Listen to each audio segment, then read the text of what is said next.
Good morning everyone. Class 9, 10 science की online class में आप सभी का स्वागत है।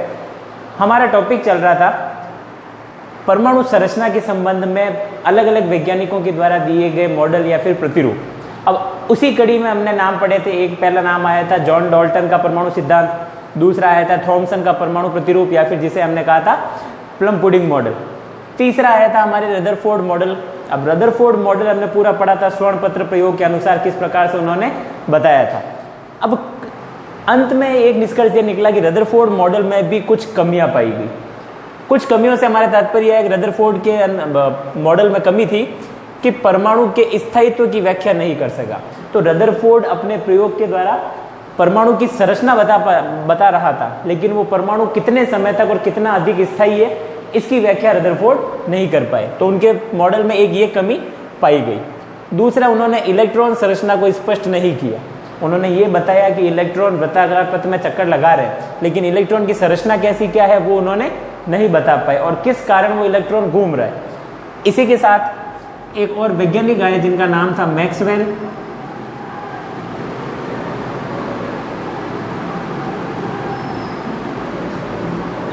मैक्सवेल ने इन्होंने बताया कि रदरफोर्ड के अनुसार जब इलेक्ट्रॉन परमाणु के खाली खोखले भाग में चक्कर लगाते हैं, केंद्र में नाभिक, तो इनके अनुसार जब मैक्सवेल ने बताया कि जब इलेक्ट्रॉन खाली वृत्ताकार पथ में चक्कर लगाते हैं तो लगातार घूमते रहने के कारण इलेक्ट्रॉन की ऊर्जा में कमी आनी चाहिए। इन्होंने कहा कि जब इलेक्ट्रॉन लगातार घूम रहा है तो उसकी ऊर्जा में कमी आनी चाहिए, और कमी आएगी तो वो थक करके यानी कि उसकी ऊर्जा कम होने से वो नाभिक के अंदर गिर जाना चाहिए, लेकिन ऐसा नहीं होता है। और ऐसा नहीं होता है तो ऐसा क्यों नहीं होता है ये रदरफोर्ड नहीं बता पाया।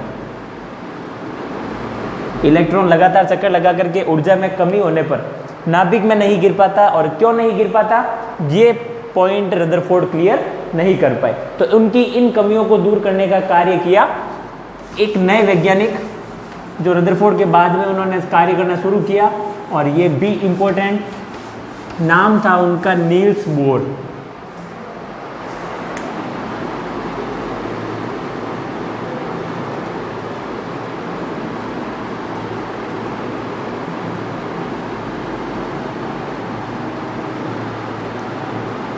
नील्स बोर की अवधारणा।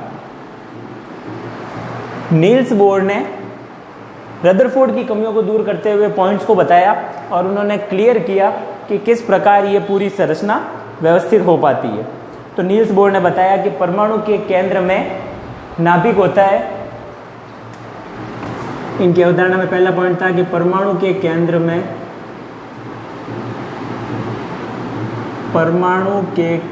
में नाभिक होता है। केंद्रीय भाग में नाभिक है जहां धनावेश उपस्थित होता है।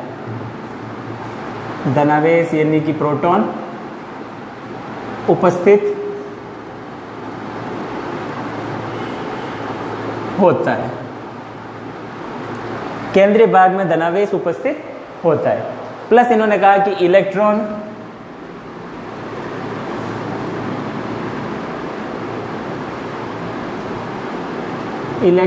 नाभिक के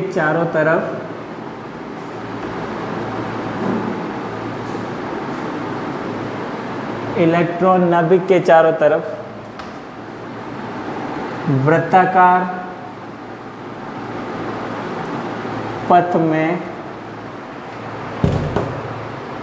चक्कर लगाते हैं।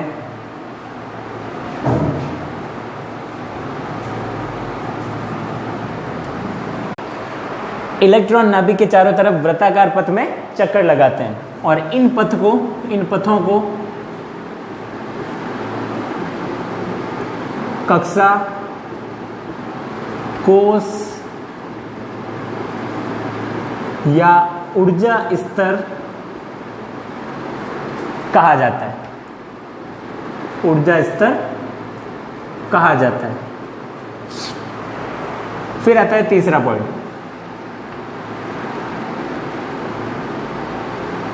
ऊर्जा स्तर या कक्ष सकेंद्रीय होते हैं तथा इन्हें क्रमशः KLMN कक्ष या 1 2 3 4 से प्रदर्शित करते हैं,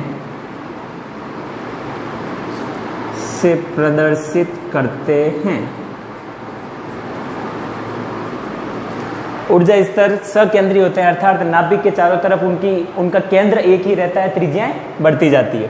तो तथा इन्हें क्रमशः KLMN या फिर 1 2 3 4 से प्रदर्शित किया जाता है। चौथा पॉइंट आता है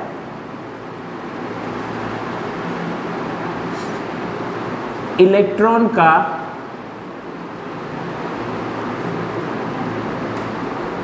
कोणीय संवेग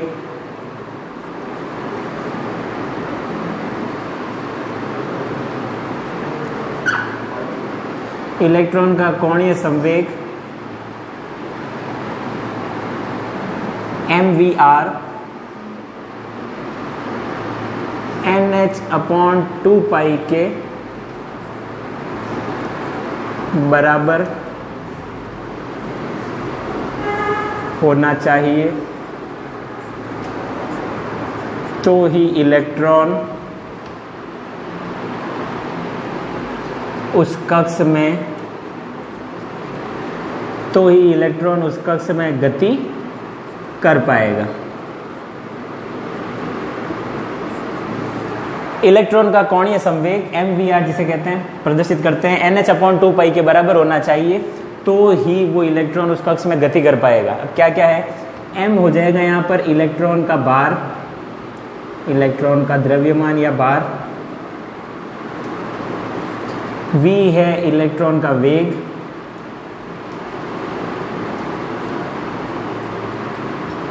R है कक्ष की त्रिज्या,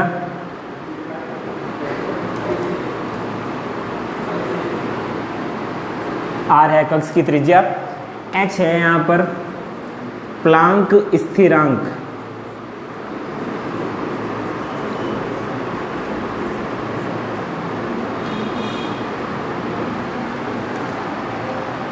और N है कक्ष की संख्या। यानी कि किसी भी इलेक्ट्रॉन का कोणीय संवेग MVR, इन तीनों का गुणनफल अगर इसके बराबर आएगा तो ही वो इलेक्ट्रॉन उस कक्षा में चक्कर लगा पाएगा, अन्यथा वो उस इलेक्ट्रॉन उस कक्षा में चक्कर नहीं लगा पाएगा। यहाँ तक एक बार वापस रिकॉल कीजिए, फिर आगे चलते हैं। 3 पॉइंट और है।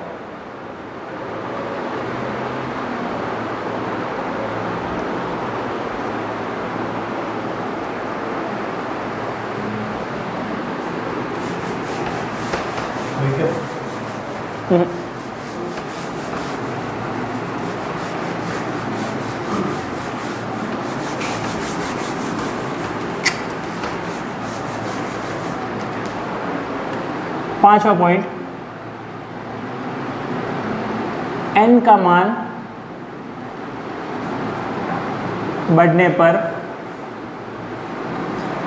मान बढ़ने पर कक्षाएं नाभिक से दूर होती जाएगी,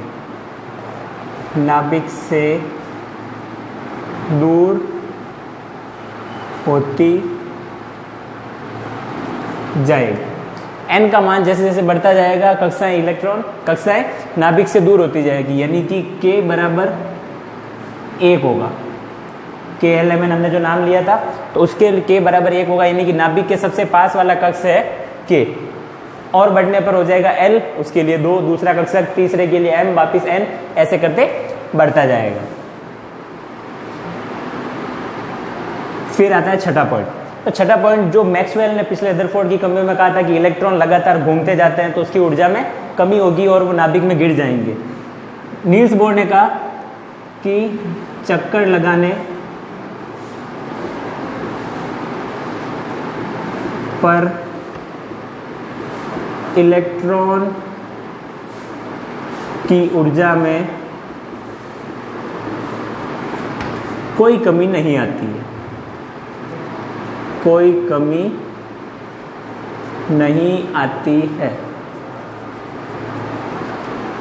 नील्स बोर ने बताया कि इलेक्ट्रॉन लगातार चक्कर लगाता रहेगा तो भी उसकी ऊर्जा में कोई कमी नहीं आएगी, और अगर कमी नहीं आएगी तो वो इलेक्ट्रॉन नाभिक के अंदर गिरेगा भी नहीं। और लास्ट 7 पॉइंट, जब इलेक्ट्रॉन बाहरी स्रोत से, लास्ट पॉइंट है, जब इलेक्ट्रॉन बाहरी स्रोत से ऊर्जा प्राप्त करता है तो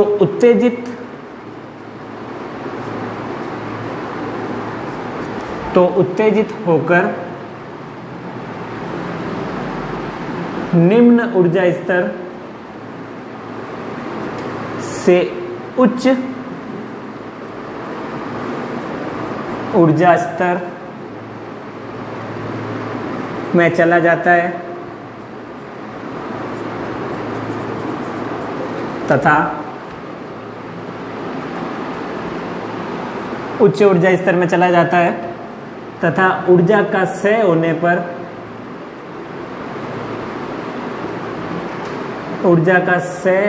पर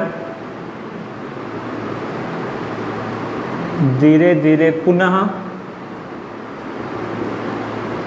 अपनी अवस्था में लौट आता है, अपनी अवस्था में लौट आता है तथा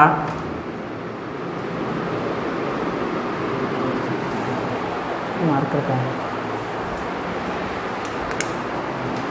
तथा इस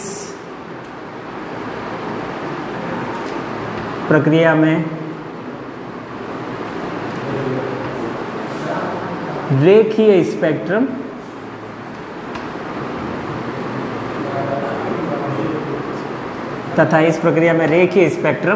देता है।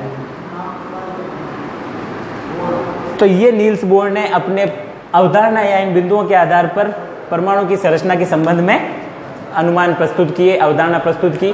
पहला पॉइंट हमने पढ़ा था कि परमाणु का केंद्रीय भाग नाभिक होता है जहाँ पर धनावेश स्थित होता है। दूसरे भाग में हमने देखा इलेक्ट्रॉन लगातार चक्कर लगाता है, वृत्ताकार पथों में उनको कक्ष या कोष या ऊर्जा स्तर कहा जाता है। कक्ष, कोष या ऊर्जा स्तर का केंद्र एक ही होता है और इसी कारण इनको नाम अलग अलग दिए गए, KLMN या फिर 1 2 3 4 के हिसाब से। चौथा पॉइंट हमने पढ़ा था कि इलेक्ट्रॉन जैसे जैसे n का मान बढ़ता जाएगा वैसे वैसे कक्षाएं नाभिक से दूर होती जाएगी।